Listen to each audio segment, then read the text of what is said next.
Welcome to this edition of our podcast on Say Prayer Guys, May Nigeria Never Happen to You. My name is Richie Adewusi, your regular host on this podcast. It's my pleasure to be here, and it's a pleasure to welcome you to, well, what we intend to be, what we see as another interesting, educative, entertaining, if you like, if there's anything entertaining about headaches. Okay, there's some entertainment there. Suddenly, there's some information, lots of information, lots of insights, lots of perspective from here and from our community members concerning this particular episode is taking a look at the issues around employment, or is it unemployment in Nigeria? Okay, so welcome. Grab your popcorn. Okay, we're try as much as possible to make it as interesting as possible. Okay, this is the first in the series, the quest for a working Nigeria. We're looking at the National Directorate of Employment and the challenges of employment in Nigeria. Okay, so it's my pleasure to be here to share with you how Nigeria has happened to me in the areas of employment or unemployment, and how, Nigeria happened for me, or has happened for me in the areas of employment and job creation.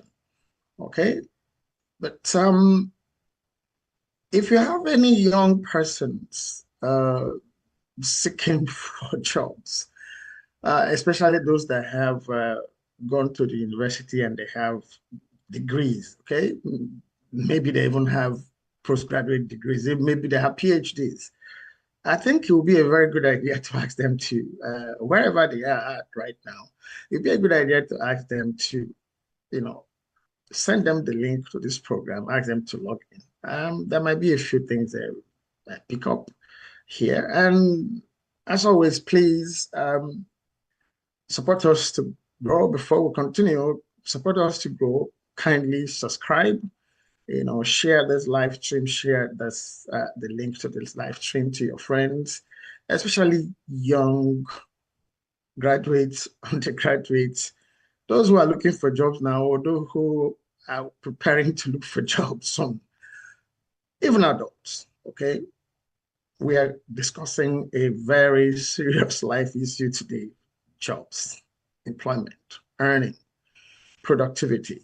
Okay, in a variety of ways today. So please subscribe to engage in the community here. My bosses who set up this particular channel set it up so that it's only those who have subscribed that are able to make comments or ask questions. Okay, and subscription is free, so it's not about you need to pay before you subscribe. So please subscribe. And if you've subscribed already, thank you so very much. Our numbers are not good when it comes to subscription, but I'm not deterred. I'm focused on what we are doing here. Even if it's one person that makes sense for, that one person, you never know what that one person might be able to do with the information that they're able to gather from here. So guys on TikTok, please don't forget, as you are joining, kindly just hit the like button. Let's take the live up, please. Like the live, please. Thank you so much. And on YouTube, kindly just follow me, like, share. Once again, please subscribe. Thank you so very much. Yeah. Life is in stages. Okay, there are times it's for everyone, or most of us, to go to school. Every individual actually needs some kind of education at some point in time, or every point in time. But we're not talking about the formal educational system that you have to go from one grade to the other, get through one set of examinations and qualify for the next and qualify for, oh, yeah. Nigeria is very good at that, you know. It's about, oh, my child has to be a university graduate. And young people too, oh, I must be a graduate. There's nothing wrong with craving. Thank you guys for liking the live on TikTok. Thank you so much. Let's take the likes up, please. Thank you. Thank you. We are talking about employment and unemployment. Thank you, Abo9. Thank you for joining. Thank you, guys. And having your degree certificate, having gone to the university or the Polytechnic or College of Education or any other tertiary educational institution, and even making first class honors, in your certificate says first class honor, don't guarantee you a job. In certain societies and certain environment, or if you make a first class, so there are conduits through which you get into the system. But generally, going to school should equal going to acquire knowledge, not certificate, knowledge and skills that the person who would have gone to acquire such knowledge and skills get equipped, empowered,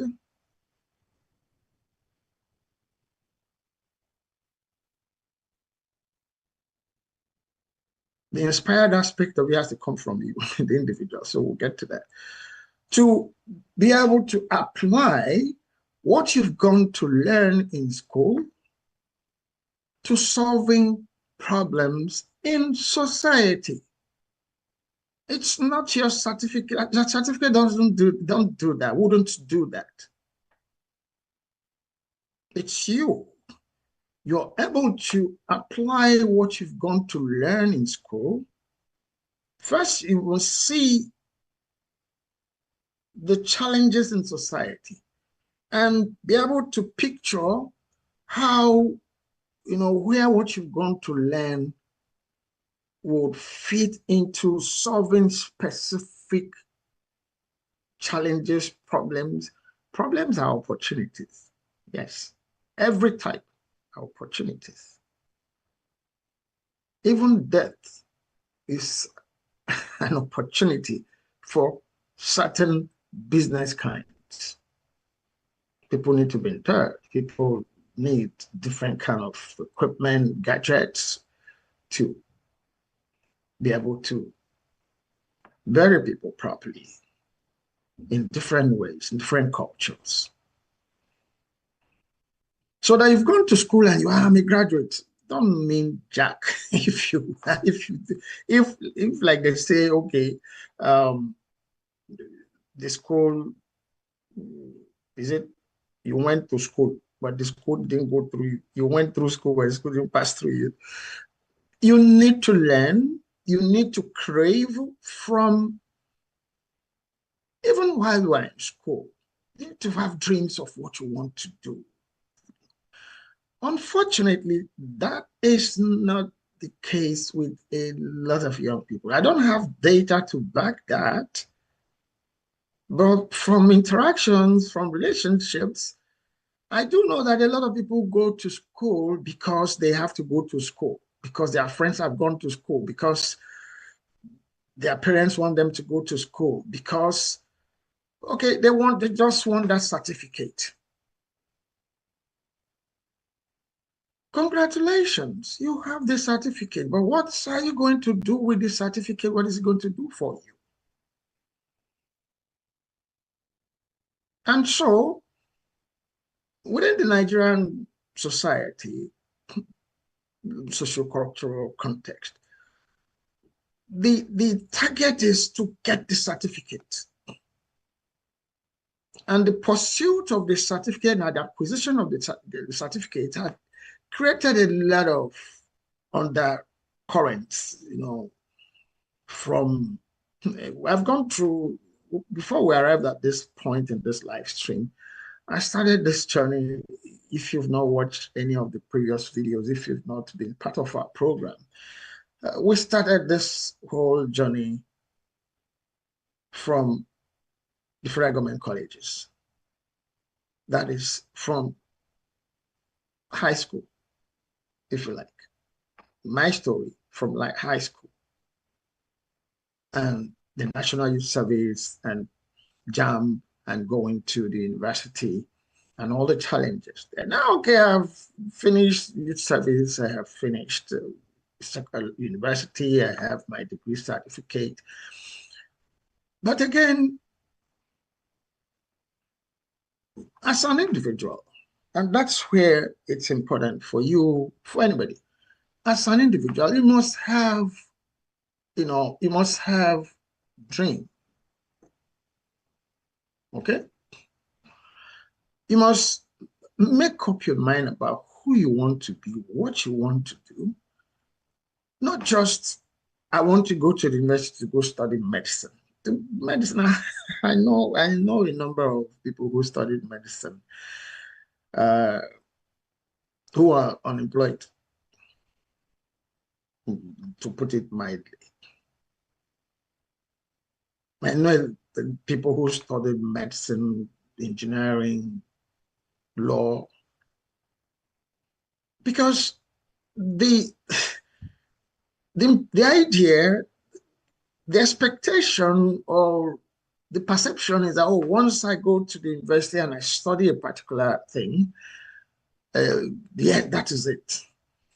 And that also brings another kind of perception, another kind of conclusion, another kind of misconception that, oh, because some other people study some other things, that no, they can't make it in society, they can't make it.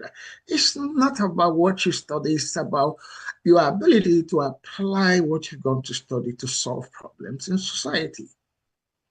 This is at the root of a lot of the unemployment issues that are there.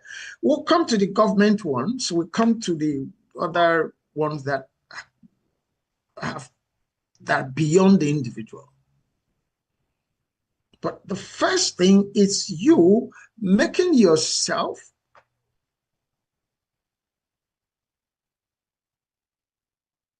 qualified, if you like.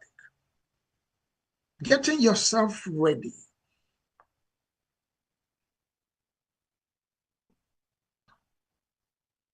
Equipping yourself with skills. Any skill. There's no skill that's useless. So I'm not going to be naming or mentioning any specific ones. So you've gone to the university. You've gone to study a particular program. I'm also not going to be speaking about any particular programs. Now, I will probably come down to myself at some point. Where's my hand going again today? This is why you see this certificate here behind me here. That's the reason. There are reasons that are there. It's not show off. It's just to draw your attention to certain things over the whole issue of employment, from the individual responsibility to societal, governmental, responsibilities in terms of employment or unemployment challenges.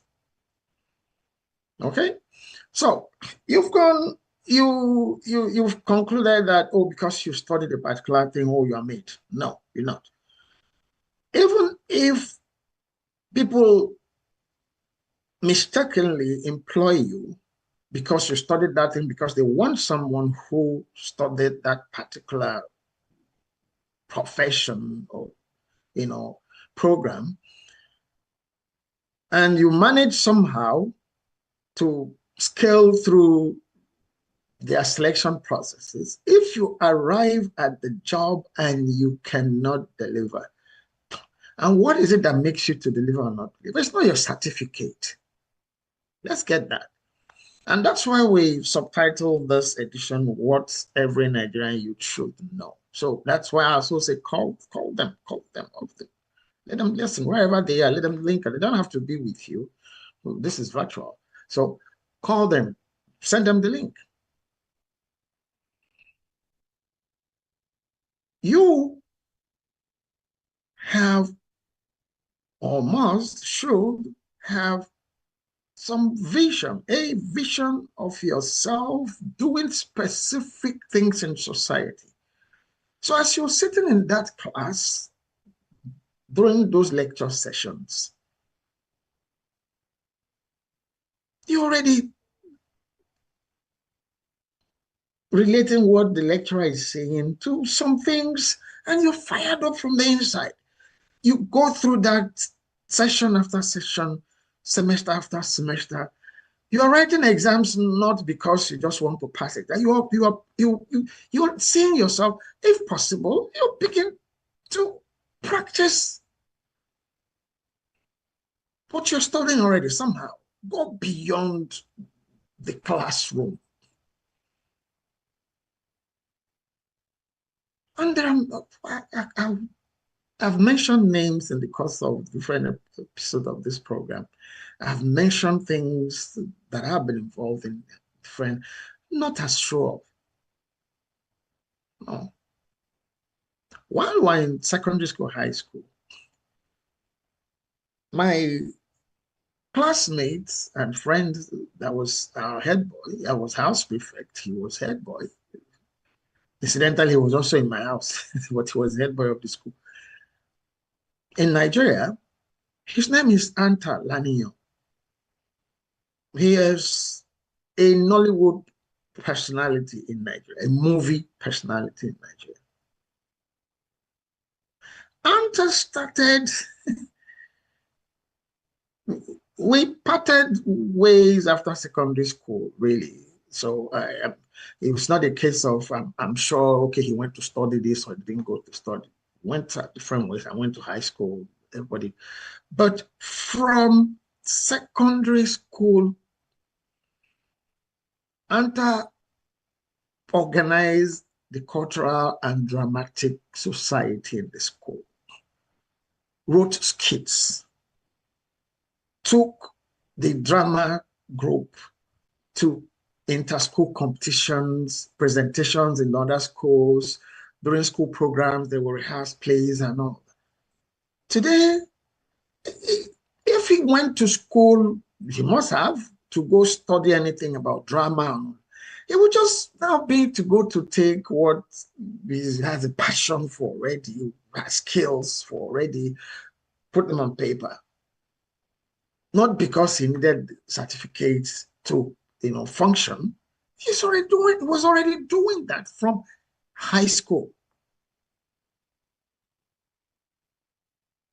I write today. At least at the last count, I think I've written about 17 books. I dreamt as a child of being an author, of writing. I was so fascinated by Shakespeare and Chinua Achebe. My elder brothers, when they returned from college, their school textbooks, I was reading. I was in primary school. And I dreamed that, I'd love to, I was amazed at how someone could, add one alphabet to the other, form a word form sentences form paragraphs, chapters. I was thrilled.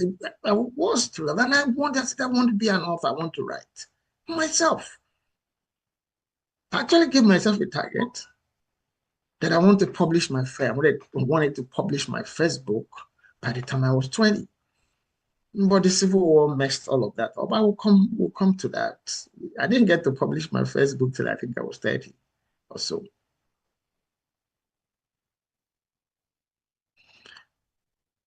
It's a journey.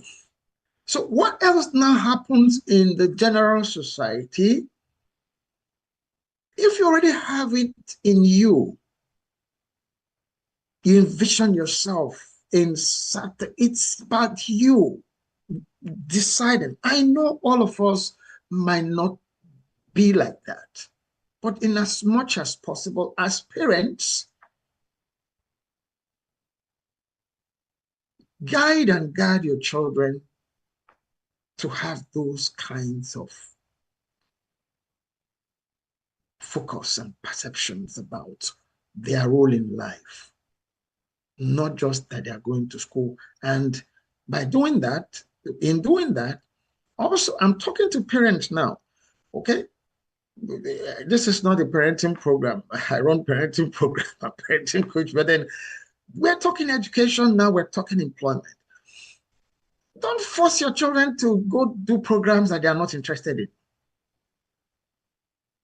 And the programs that they're interested in draw their attentions to what they need to excel out there in the general society by the time they would have, studied those programs. Let them have a good understandings that getting that certificate is not a meal ticket. It's not. It's what you have inside you, the skills, the passion for what you have the skills to do that would make a difference for you out there. That's the parent now. And young people, when your parents are talking to you, listen. Don't say, this is what I want to do. Leave me. It could be what you want to do. Your parents might also be in a better position too. And parents don't say, no, I tell you now. No, no, no, no. Be clear. Be very clear about, your reasons for saying, could you consider this area for this reason? Oh, this is what you want to do. Fine, fine. This is what you want to do. Sit with them, agree, look at the areas they should pay attention to, look at the specific. There's no program that don't have layers or opportunities, different kinds of opportunities for them to be applied to solving problems or challenges in society. Okay? So take that as some kind of introduction or background to all of this, because what's important is you first. Employment is on individual basis. Unemployment is on individual basis. You make yourself employable or unemployable. And that's why you have to pay attention to yourself and what you're studying, what you're doing, or the vocations that you're going through. Don't go to do things because other people are doing. Okay? Do things you are good at. Do things that you know would answer to specific challenges and problems in society. Okay? When we were in school, when I was going to study English and literary studies, people were like, actually, well, before that, that was one of my teachers. I call her one of my mentors in life, but she was so generally just not happy that I was more interested in the arts. She was my geography teacher. I was okay, not just okay in geography. I was one of her best students, but she was like, Chad, you will just end up as a teacher. As if teacher, she's a teacher. She was a teacher. You can't. And when I announced to her what I dreamt of doing, she was like, what a waste. Maybe in her mind. No waste. Today, the world is ruled and governed by information. Yeah, information. But let's continue, because, well, part of what I'm doing here is giving information. I'm telling you a story. I'm writing electronically. Yeah, of course. Everything we're saying here on this podcast, I could wake up tomorrow and turn into a book. And it'll be out there. You will buy it. I don't even know to go to. This podcast is available there online. Okay? Every program is useful in society. It's up to you. It depends on you what you want to use, what you're going to study. The challenges in society, you want to apply them to. But then let's get off that horse now and look at who Nigeria is, has been, or should be. Nigeria is always an agrarian society. You forget any other thing. Agriculture is at the center of everything in life. Everywhere in the world, any society, people must eat. And make no mistake about it, all of that materials that we consume, from our clothes to our shoes, come originally from some kind of agricultural or animal husbandry. Well, animal husbandry is part of agriculture pursuits. But then, the Nigerian society, especially after the discovery of crude oil,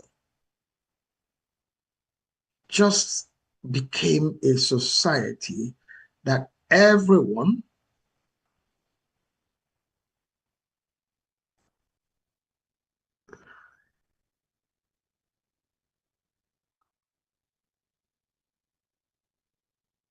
sorry for that, sorry about that, just became a society where everyone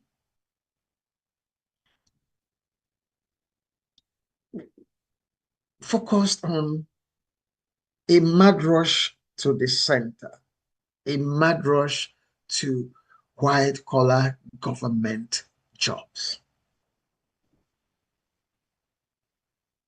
Agriculture was abandoned.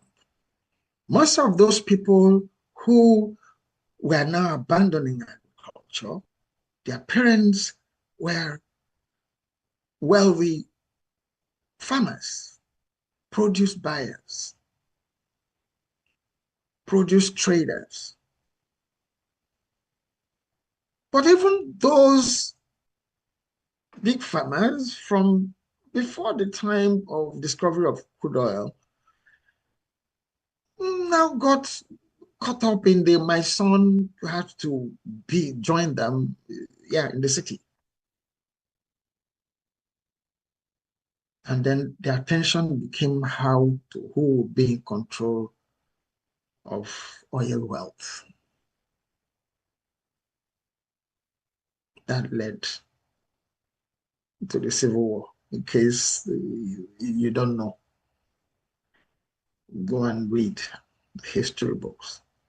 You might not find them explicitly stated there, but that's there. Go and find out why the reason for which the Aburi Accord was abandoned. Gowon agreed when they went to Ghana. You wonder why I keep going back to this Biafra issue. It's central to a lot of things that are happening in Nigeria today. It hasn't ended. Don't kill yourself about it.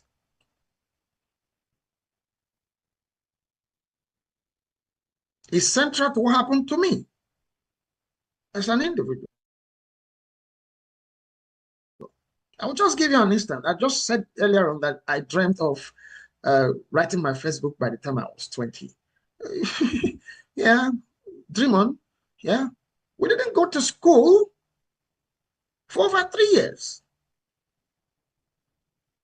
because of the Civil War. Even when the Civil War had ended, things had to settle down. When I'm saying over 3 years, people will say, but the Civil War was for about 3 years. Yes. Before the Civil War, by the time you get to hear my Biafra story or you read the book Biafra, Let's We Not Forget at any time, it's available online. You will see that even before the Civil War, we're already moving. My mother were already moving from, our family had become disjointed. My father had to leave the East, I had to return to the West.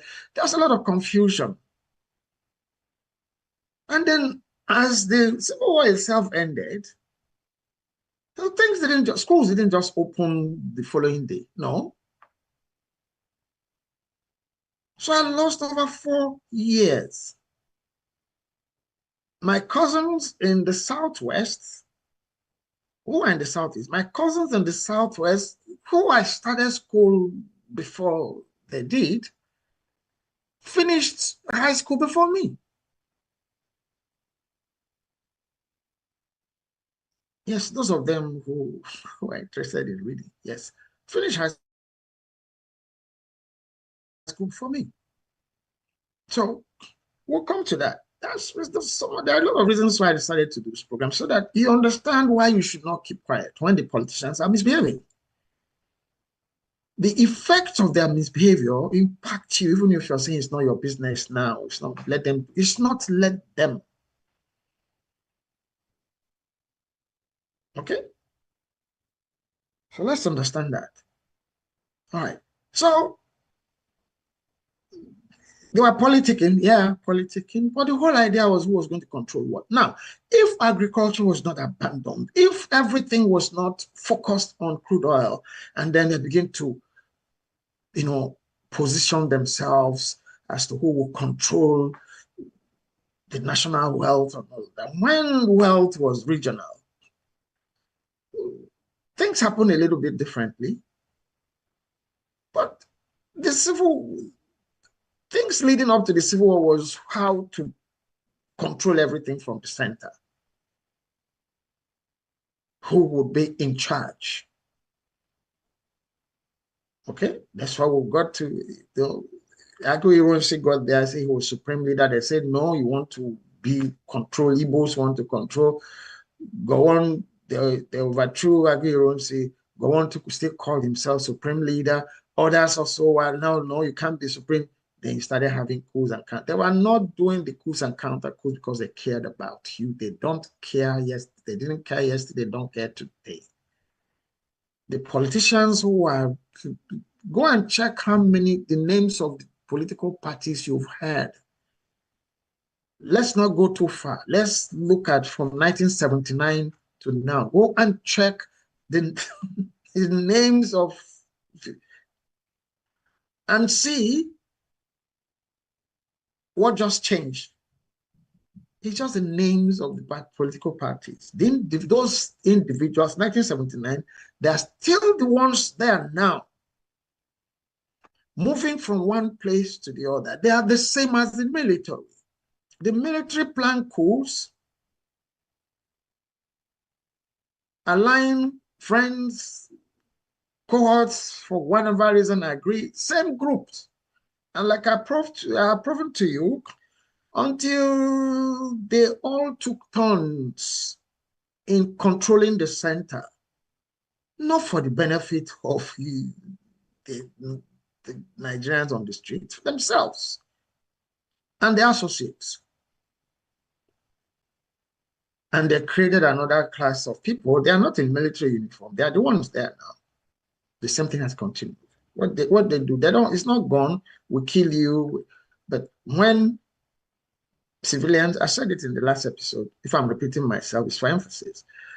When civilians move from one political party to the other, what's happening is a coup.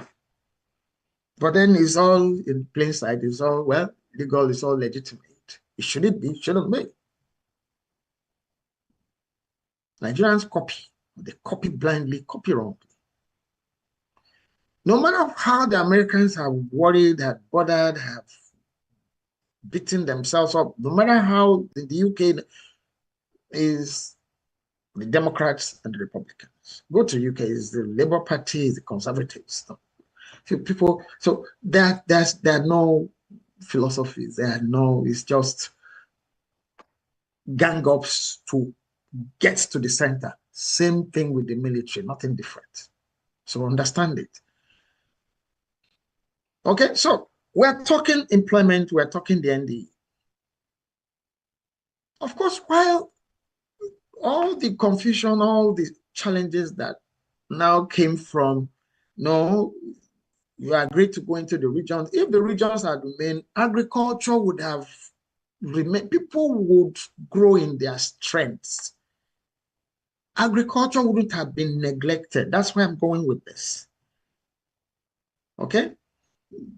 If they run like through federalism, how federations, two federations run, the central government will still have its role to play. The regional government would have their roles to play.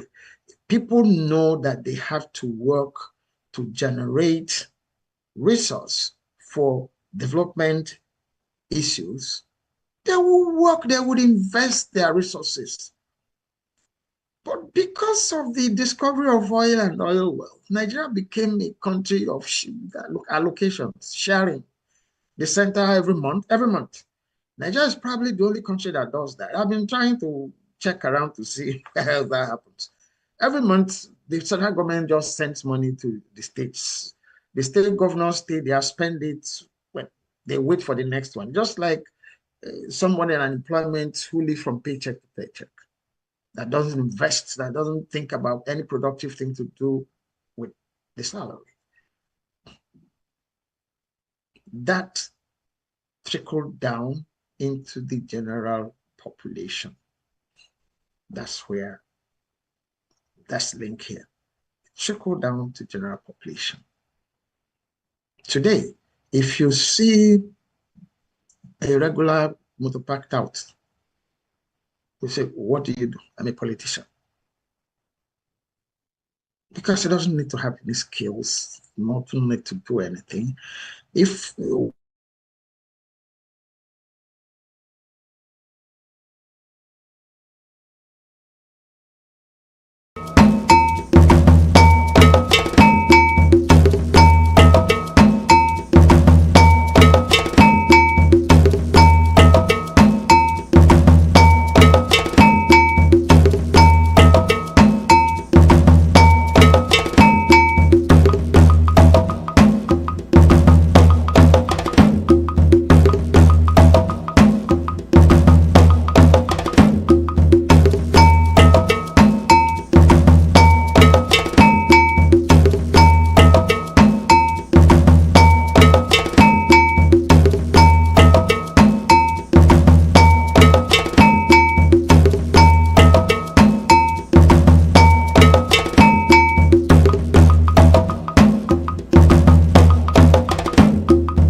so sorry about this.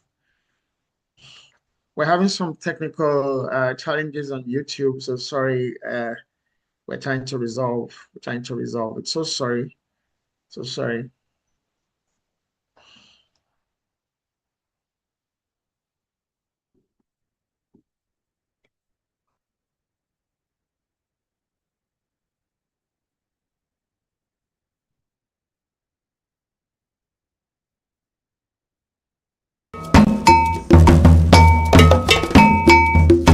So sorry, we're having some technical challenges on YouTube.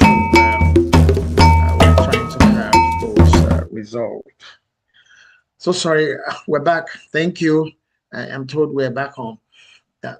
Well, I wouldn't know what went wrong there. But then we're back here. So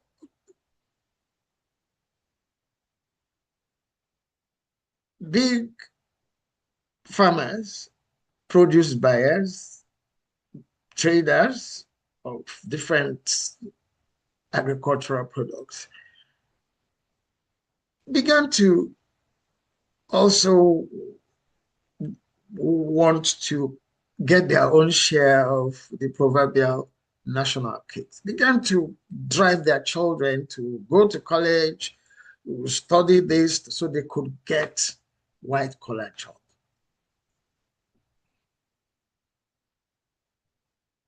Meanwhile, back to this of the Civil War again. When I grew up, people couldn't go to the farms. Then, even for years after the Civil War, people could went to the farms cautiously. In some areas, they couldn't even, there was some farmlands that they couldn't go into because of landmines. And the village where I grew up, a number of families suffered fatalities for just going to the farm, wanting to till the ground or harvest something, and then mines blew up, and then yeah, you could go find, I could go check out. Periodically, the authorities sent people to come with equipment, sweeping, checking. After a while, people could manageably go back to the farms. I mean, those who remained in the villages, even the ones who didn't go to school, everybody went to the city to look for how to get an office job. Agriculture was effectively abandoned, but Nigeria is an agrarian economy.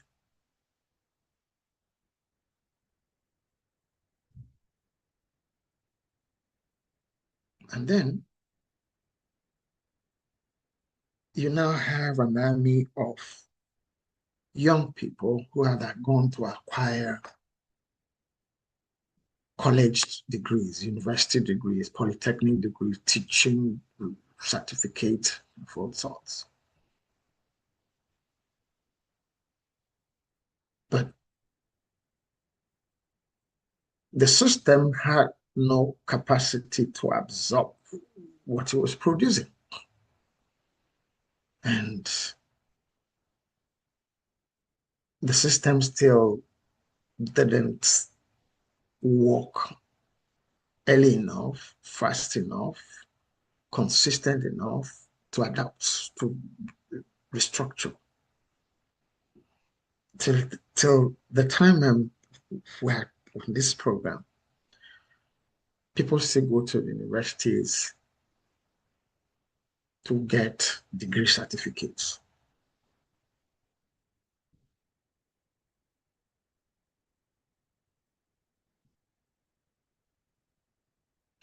Okay. You're talking about skills. I mean, how somebody went to study. Okay, you said you studied English and literature. Yes, that's what I studied. Okay, what kind of skills should somebody in the university studying English, what kind of skills are you talking about? Okay, don't worry, I will help you. I shared on one of the streams here that while at the University of Lagos, in concert with some of my roommates, my course-mates, we founded Theater 15. University of Lagos didn't have any performing arts program at that time. Today you are watching me here. Today you watch movies. Today you read books. You know, that's theater.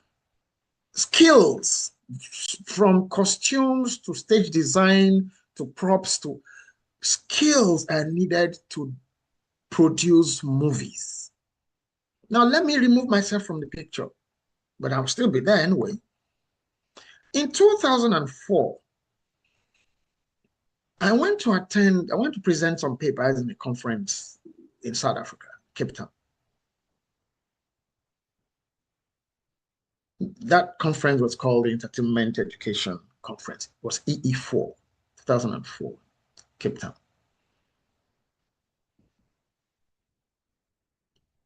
The papers I went to present there was how we've worked at using drama to, you know, tackle social issues with young people.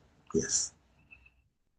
I got invited. It's not my paper that's the focus of the story now. Before we continue, because the question was, you are saying skills.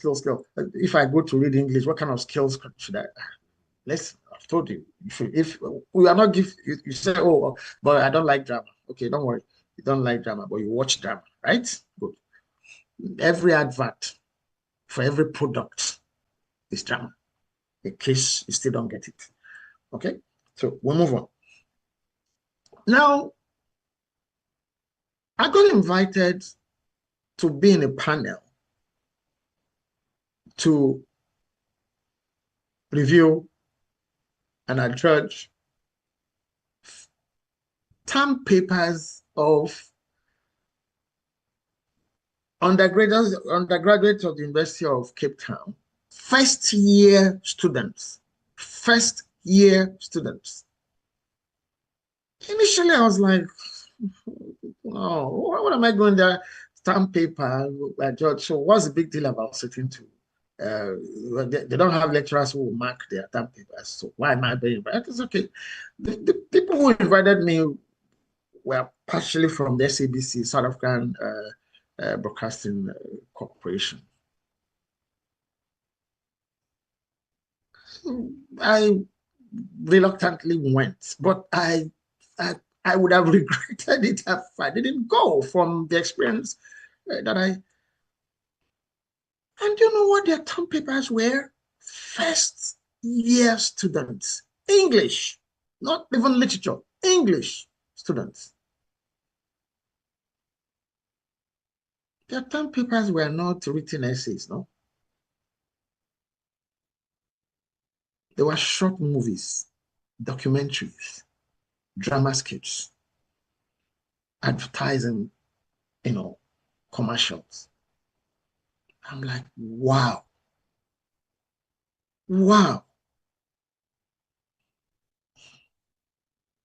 I was already dreaming of when I returned to Nigeria, running to the University of Lagos, going to the English department to say, look, you guys, you got to, yeah, I was like, I sat there, I'm talking 21 years ago, 2004. First year undergraduate students, English, University of Cape Town. Meanwhile, there are counterparts in all of the universities in Nigeria who just go write essays, paper. Has it changed? I don't think so. So, a student that has started thinking about how to produce commercials, it's reading English, it's producing commercials. When I say we should link what we are studying to solving problems in society, they got it in that university at that time.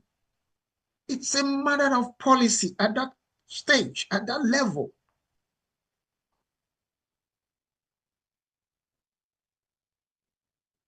It's a matter of curriculum at that level.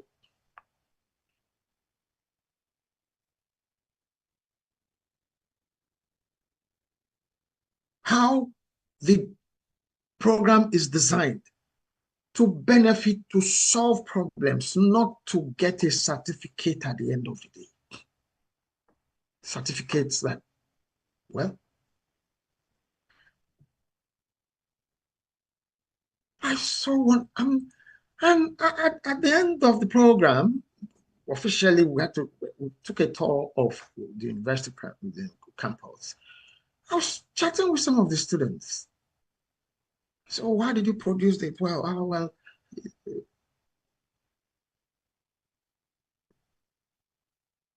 they use camcorders. You buy camcorders then to play, to just fool around.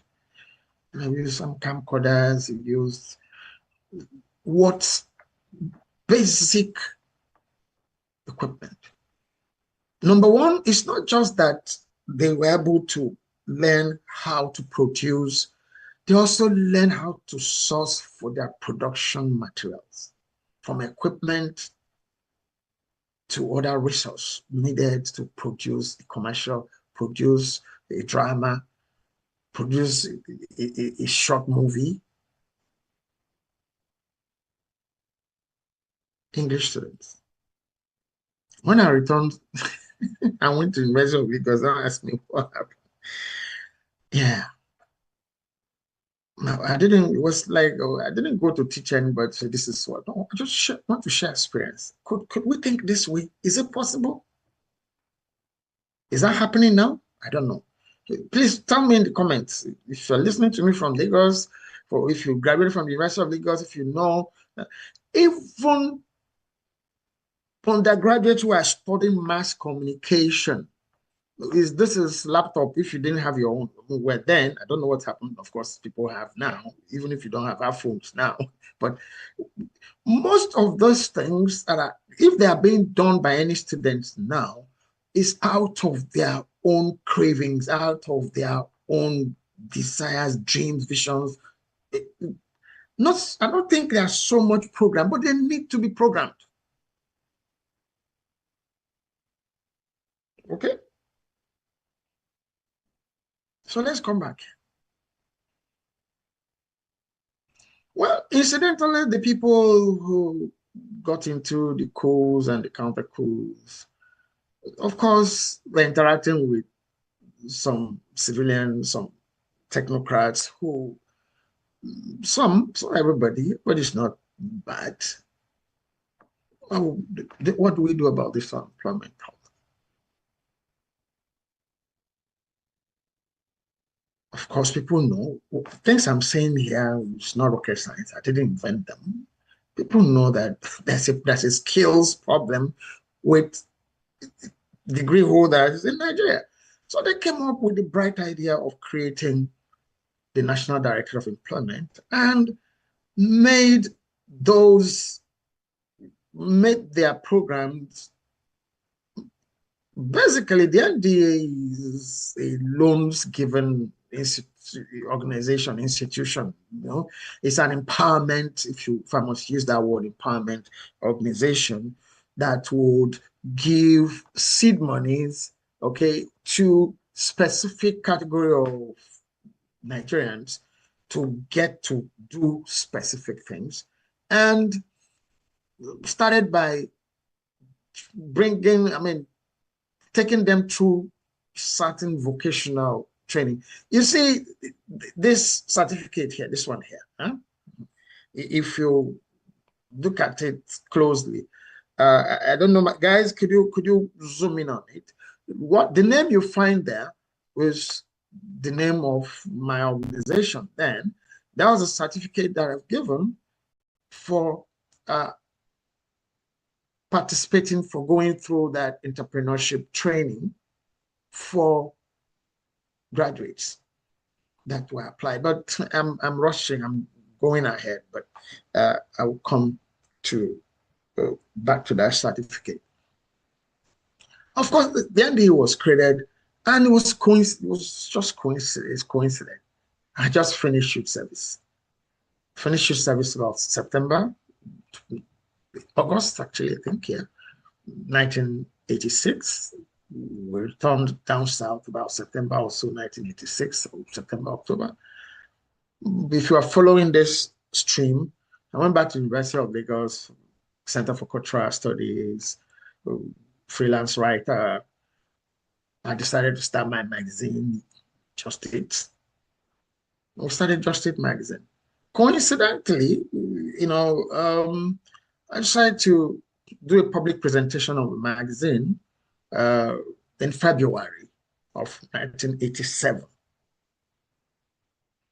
If you at any point get hold of my latest book, Promise Kept, my friend Majek Fashek and I told the story of my starting business in that book.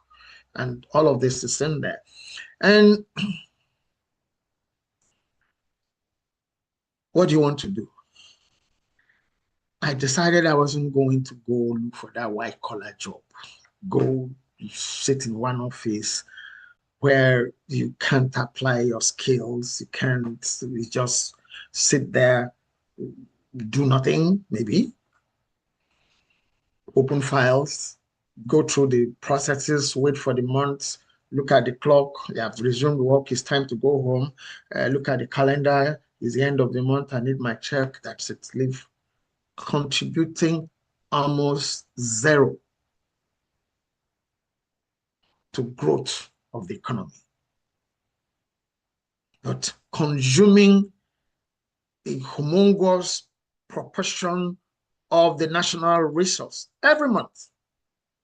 I said I'm not going to do that. I had enough stories about what the frustrations within the public service from my father. And I made up my mind I'm not going to take up any paid employment, especially government ones. And whether private or government, I didn't.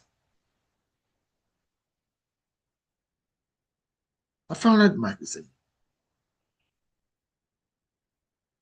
Within the university itself, because again, a lot of my friends, when we say these things are not abstract, okay? That you're fired up don't mean everybody around you is fired up. And it's not their fault. It's just the system. They didn't understand what I was talking about. Even when I was dragging them, pulling. As a matter of fact, we started having meetings for publishing Just It magazine that eventually became the name of the magazine. From the office of our mentor then, Professor Hope Igaga, his office at the University of Lagos, my friends who had returned to do their postgraduate program. And this is what we want to do. I invited them. You'll be editor of this, you'll be this. We agreed. But they thought I was thinking about publishing a campus magazine. And I told them, no, it was not compulsory. And well, so by the time the magazine, the first edition of the magazine was ready, and I carried everybody along. Their names were the very first 3 or so editions of the magazine. The names of my friends were there. They are, well, I should say pleasantly surprised when we launched the magazine at the Lot Club in Maryland area of Lagos, Southwest Nigeria then. It was a society lounge. Oh, young graduates, youth corps launched a magazine. It was a national magazine. It wasn't campus. It wasn't Lagos magazine. I didn't have money, so it wasn't about money. But there are people who felt like my uncles, some friends, we want to do this to support my dad. We want to do this, yeah. But then the government, that's where I'm going now.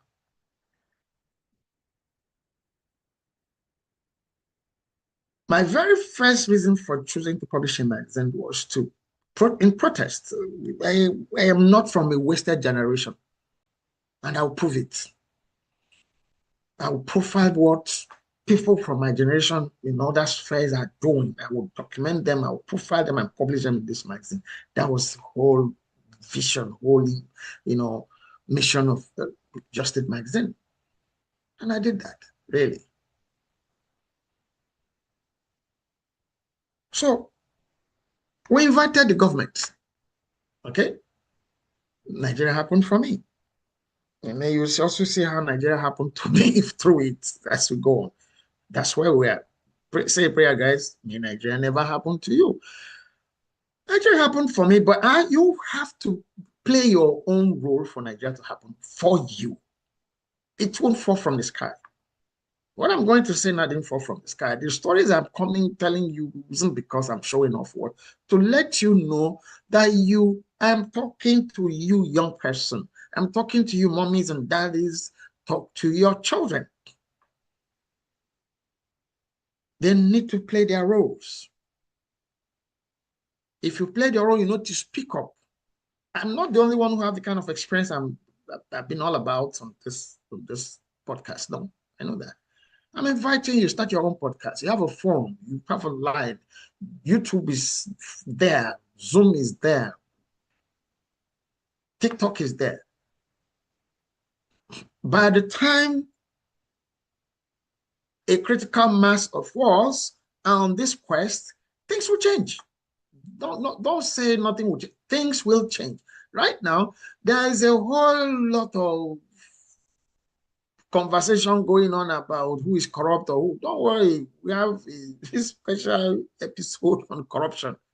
So that's not mixed issue. We're not joining these issues right now. Oh, who is corrupt, who is not corrupt? Somebody said corrupt, somebody should not say, somebody said criminal, somebody should not say criminal. Well, I don't know what's different between criminal and corruption. I don't understand. Good, but let's not get into that now. That's not our issue here. My magazine was ready. People supported me to have the first edition. I just wanted that first edition out. I was so fired up. I wanted to. Which set the public presentation and invited government ministers because I had a point to prove. And luckily, the Federal Minister for Youth, Labor and Productivity then, Air Commodore Bayo Lawal, we invited him as the guest of honor at the program, at the public presentation of Justice magazine. He didn't attend in person. He sent a very, very supportive, helpful woman, Mrs. O.J. Oki, the Director of Youth, then at the Federal Ministry of Labor. Mrs. Oki came to that public presentation of Justice magazine at the Lodge Club, Maryland, Lagos, Southwest Nigeria, in February of 1987 to launch this magazine. Please, guys, could you help me put up the picture of the first edition of Justice magazine? Thank you. The very first edition, just the first edition, okay?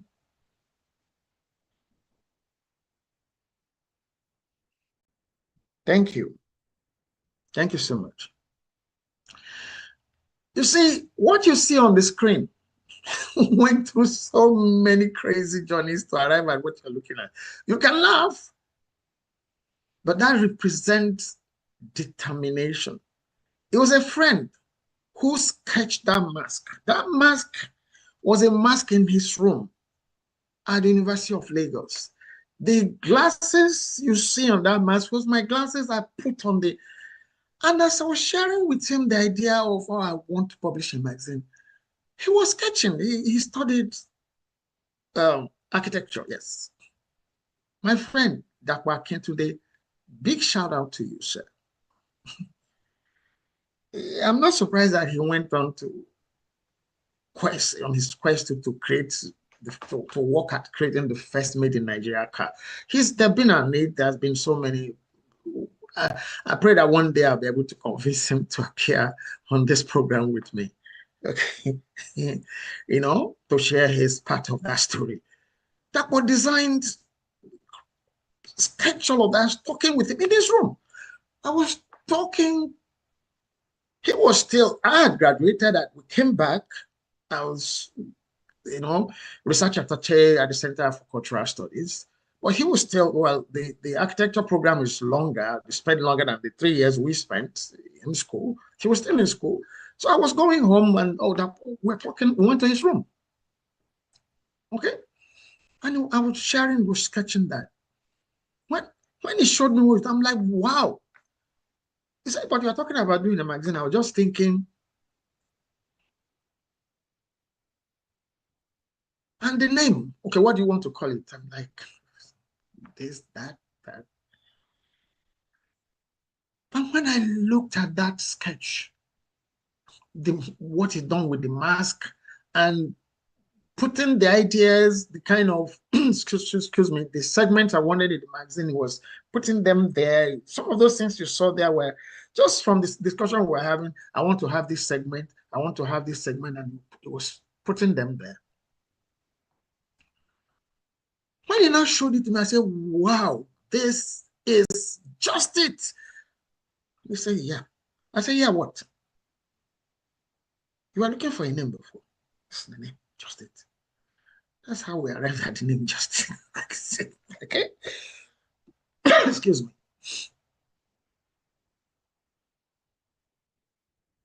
Mrs. Oki came to launch what you see on your screen. So were my lecturers, Professor Erubatine, that I had wanted to do supervise my first degree thesis. But it didn't, so many things. If you read Promise Kept, you find that story there. It was like, wow, young man, young graduates, young couple did this. It was national news, newspaper, television, radio, yeah. But outside of all of those, when Mrs. Soki got to deliver the message from the minister, he was like, well, it's people like you that Nigeria is looking for. It's people like you we're looking for. And the federal government had done something. We're going to be launched next week.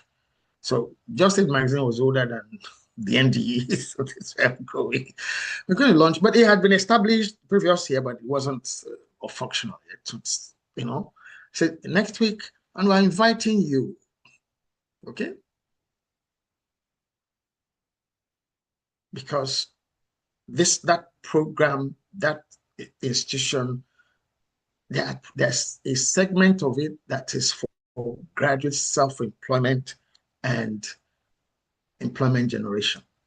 For this, people clapped. Hey, man.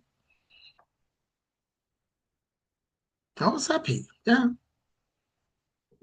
When she was leaving, she handed me a card as to where I should go. It was the address of the NDE in Victoria Island, not the Ministry of Youth, no, the NDE office, Victoria Island then.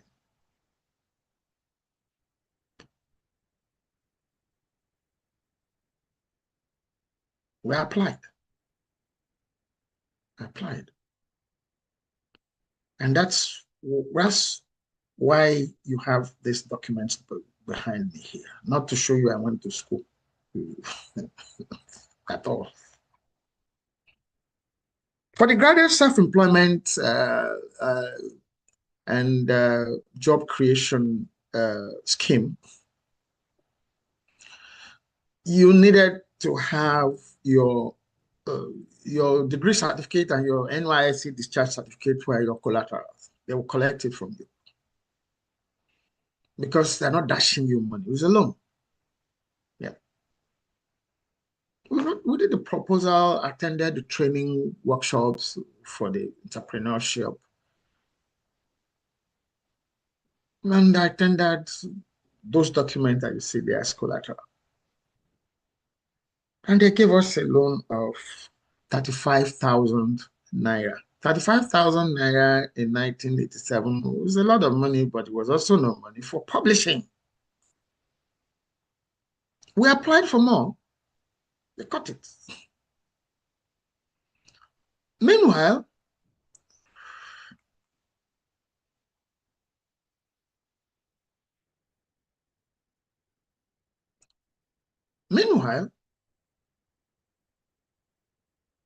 they were given hundreds of thousands of naira to people.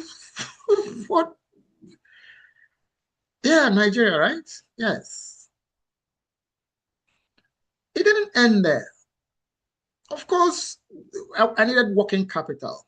I've said how I started. Oh, I'm once, but publishing, you know, that young person, oh, I must do this. Yes, I didn't need to have my magazine, but you have to do the next edition, have to do the next edition. And if you understand publishing, you won't have the money for a particular edition to produce the next one. No, not even to produce a third one. No. So that's the industry I went to start business with. And they gave that loan, they approved the loan, and sent us to a particular merchant bank. And the bank, they said, well, that's what the NDE stipulated. We have to rent rent and furnish a befitting office. And by the time you looked at the costs of getting all of those things, the 35,000 naira was almost gone. They compelled me to go to hire an office that I had to pay 500 naira a month for. That was 6,000 naira. 500 naira for rent in 1987 was a lot of money. But for somebody like me, sorry. Yes. For a young graduate, getting into business, 500 naira was a lot of money. They insisted. They had to come, they said they must come and inspect the place and specify the kind of furniture that I'm like, I need working capital. I have an office. I had a one-bedroom apartment where we were operating from. That said, no, you have to go. You have to get, you are talking about, it has to be corporate. What? I need a desk can write and then take my publication when it's ready to the press and have it print and have the marketing people go distribute. Yeah, that's no.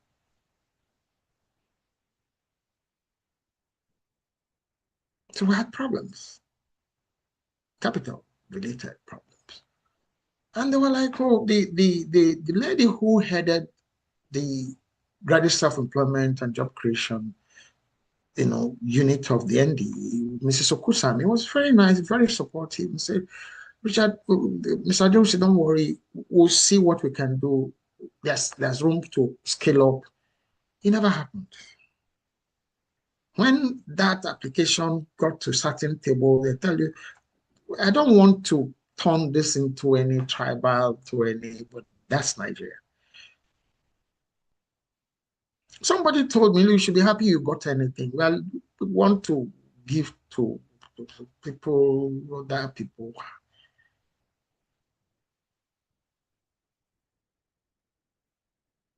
But do you know why I have these certificates behind me here? Do you know why you can see them here behind me? The reason is I paid back their loan with every interest, every penny, every kobo. I paid back. That's how I have my certificates back. That's why you can see them here. That's why I have them behind me here, not to show you that I went to school. No. Now, the other reason I'm showing it to you, the other reason I'm saying to you that I have my certificate back is someone want to go to collect these certificates. Just like the story about Jump. Remember that room if you watched that episode, if you watched it, if you were part of the stream that day, when I talked about a room filled with envelopes, admission letters. NDE vaults where they kept this certificate. If you look at my first degree certificate here, you see that it's blotted. Their storage things were not very, I think water at some point, this was not from me, it's from them.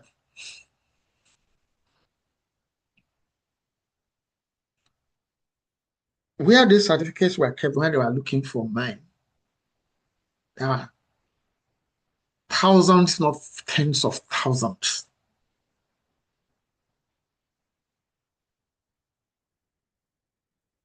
People, some of those people will, if there are some of your politicians who are there now, who will tell you, okay, rat at their certificates, they are defaulters, they are loan defaulters at the end. Some of them are, if not a lot of them. But you are supposed to pay back that loan so some other people can be given. But within that system, oh, this is my share after all, what? That is part of the challenges that the NDE has. There's an internal problem which is based on favoritism and all of that. Okay. In the video, when you get to hear the video, we say support, lack of support. We needed support. I employed people. It wasn't just that I was publishing magazine. I had a team of about 12 people working on that magazine. And then let me also show you from that first image of the magazine that you saw, with the loan, we were able to improve on the quality of the magazine. Guys, could you put up the image of the latter editions of Justice magazine, please? Thank you. Think about what you saw when we started and think about what you're looking at there. And that's 1987, 88. The edition you have, for which you have Fela Anikulapo Kuti on the cover, was the last edition of the magazine before I decided to put it to bed. I decided to stop the publication because again of social intrigues. That's another entirely different thing. People want you to gossip, talk about silly things, so they can before they can give you advice. And I said, no, I'm not going to go into gossips.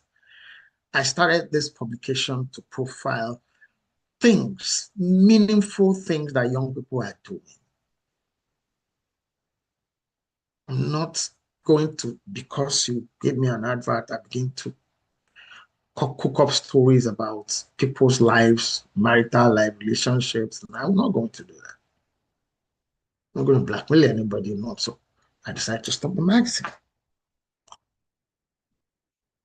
Okay? But the story does not end there. I was the conviction of that. I am not was. I am on the conviction that Nigeria's employment development challenges is still linked back to agriculture.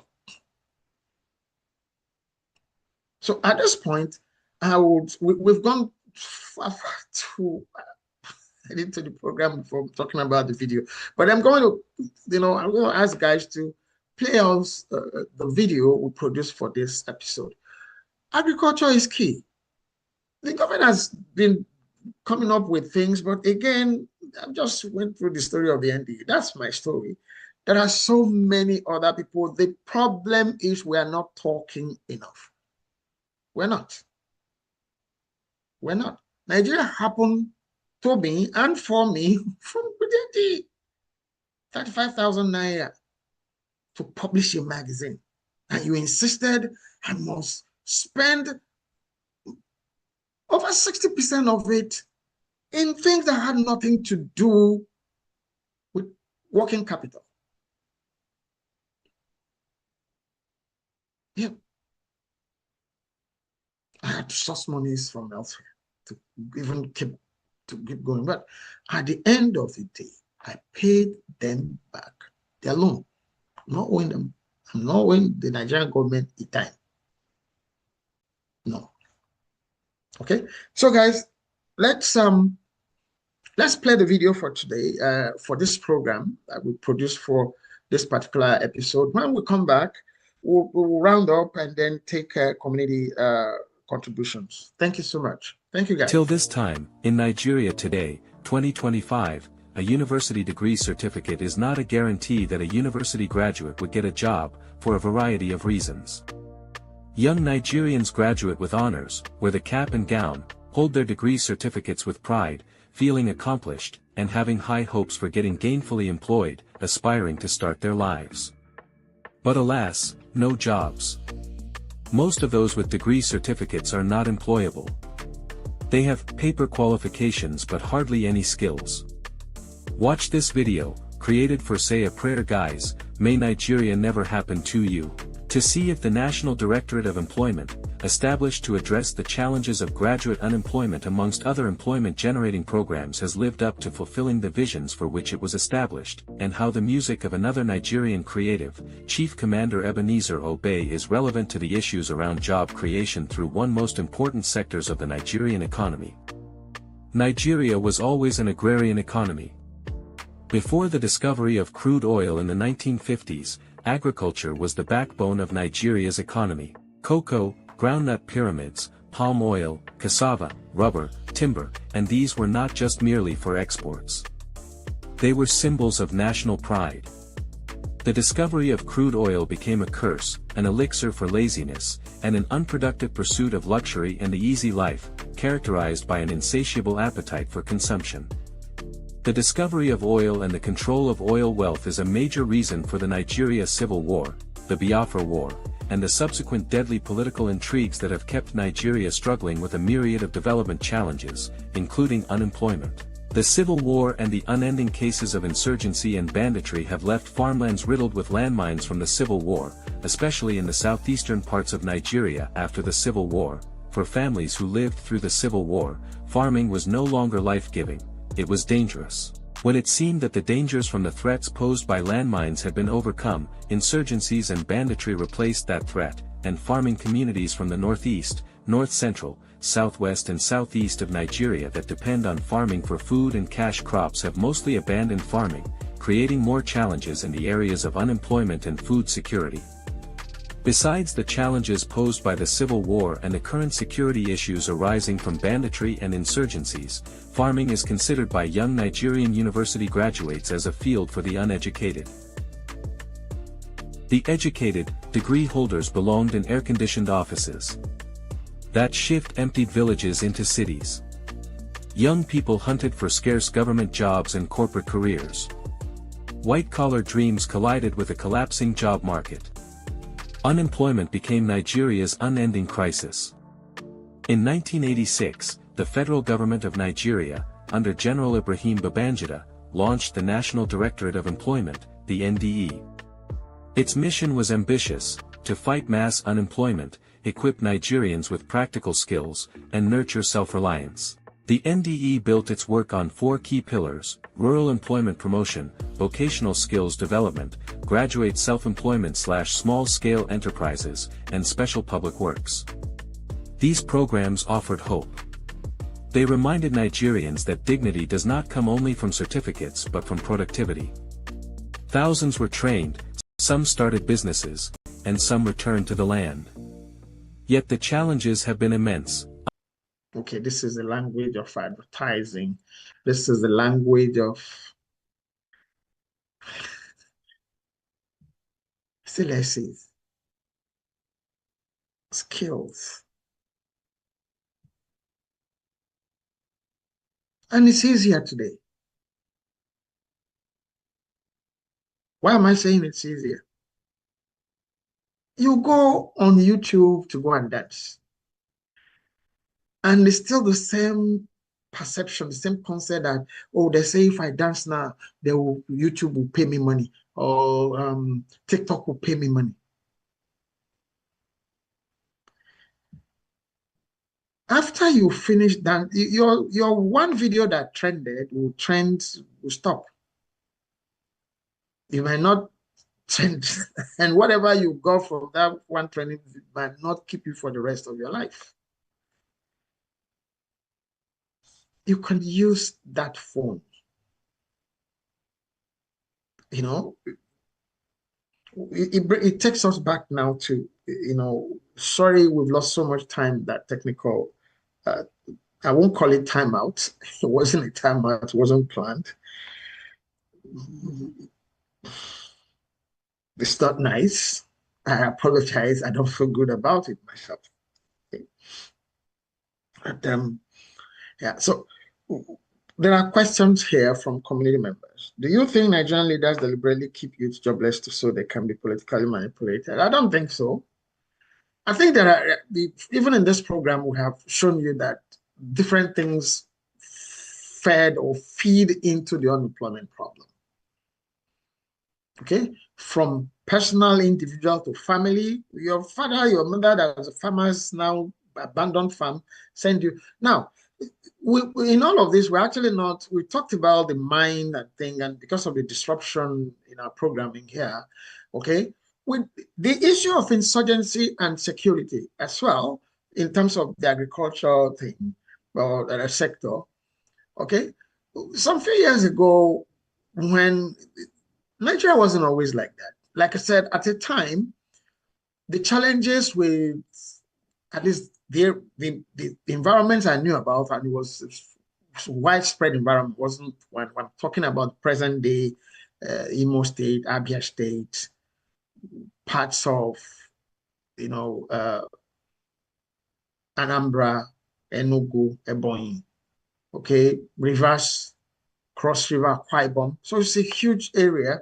That the issue of mines in farmlands, where people would have gone to normally to go and farm, because those were theaters of war in the course of the Civil War.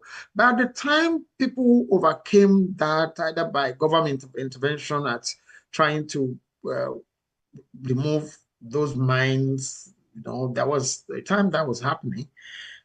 Now the issue of insurgency, and people can't go to the farm. In a lot of communities, as you heard in the video, it's not a joke. And whether you want to understand it or not, before the issue of insurgency and banditry and terrorism, that's what it is. Maybe you should stop trying to be nice about this. It's terrorism. When those that are gone to look for the golden fleece in the city were not completely successful, their money, they are struggling, even for food, most times they will go back home to their villages. At least they are confident that when they are returning to the city, they will get food. They will eat for some time. That has disappeared. Because you're going to the village, the villagers can't go to the farm. And that's been for some years. When that started, I used to belong to some WhatsApp uh, groups discussing things about that. Once a particular election took place and some people arrived on this, and I'm like, no, nothing is going to happen. Well, that's where we are here. I stopped contributing. My stopping doesn't stop anybody. It hasn't changed anything, but it's me. It's my decision. And I was telling them that I said, look, you see all this insurgency thing now, you are going about it, well, it's contrived by those same politicians. But then what you are not looking at is that this is going to impact on food. It's going to impact on people's livelihood, not in the way you are thinking about it. Once people are not able to go to the farms today, we're talking about employment, right? Good. It's interlinked.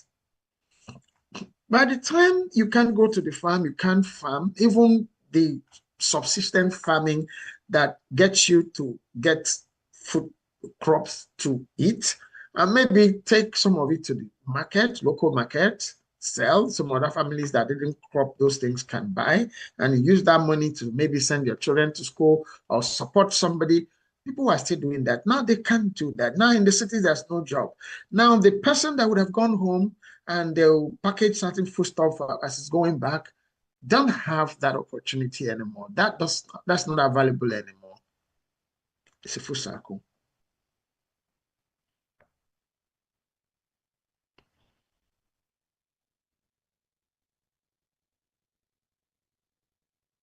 Nigerian politicians manipulate things for personal gains without most times thinking about the larger implications of what they're doing. Most of those bandits are political thugs armed by politicians. Some of them are in the open. There are videos online, there are reports online. I didn't create it. I'm not saying anything that's new or that can be substantiated. Or people coming to say, we are the ones who armed these people at this time for this reason. When you arm them, you have won the election. You can't disarm them. And they are above the law. You find public servants going to negotiate with terrorists, going to negotiate ransom money. You've created a sub-industry. It's the same thing. Everybody is targeting the national cake. That's their own share.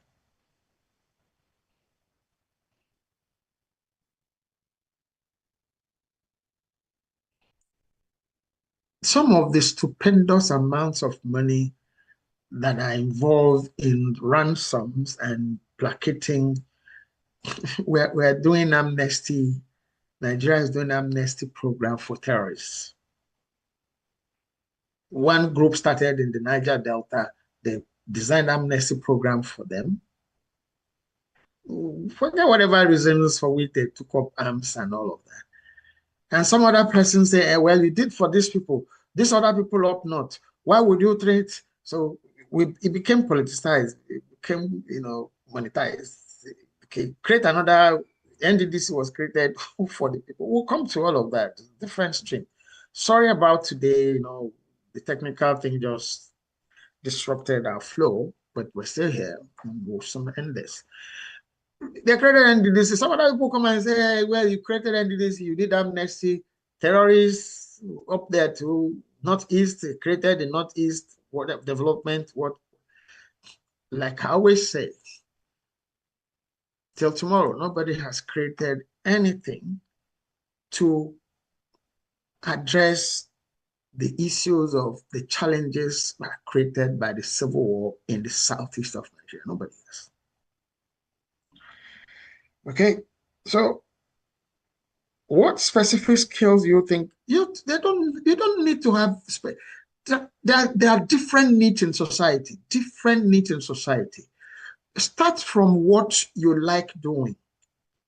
Start from go to study, learn, training what you have a passion for. There's somebody out there who needs that service. So it's not a case of, oh, this is a skill you must go and get. Do what you love doing. And you find people who like, in your opinion, how can unemployment issue be solved in Nigeria? Go back to farming. Focus wholesome on farming. That means solve the problem of insecurity, insurgency, terrorism, banditry. Okay? Yeah. How do we as a nation, I mean as Nigerians, get the youth to used to value real hard work when instant gratification is so widespread? That is where the issue of accountability has to come to play. We'll have a whole episode. I hope it doesn't get messed up by technical issues like today's on the whole issue of corruption. Okay? It's not one thing. Corruption is not one thing. Okay? Corruption is not just one thing. So we will, visit the whole issue of corruption on another stream. The whole stream is on that issues around corruption.